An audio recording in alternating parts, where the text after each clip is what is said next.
y Destroyer es un titán que aparece a altas horas de la noche.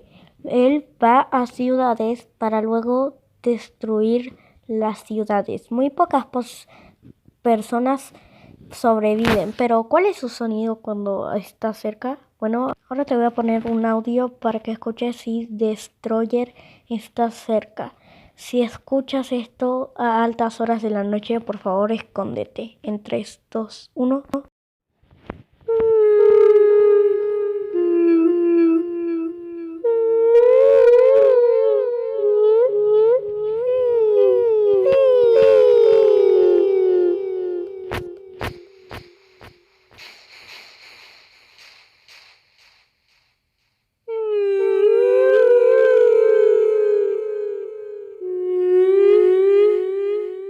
Como escucharon, el audio no se escuchaba muy bien porque pues el audio como que se dañó y pues entonces por eso se escucha así. Así que pues nada, chao.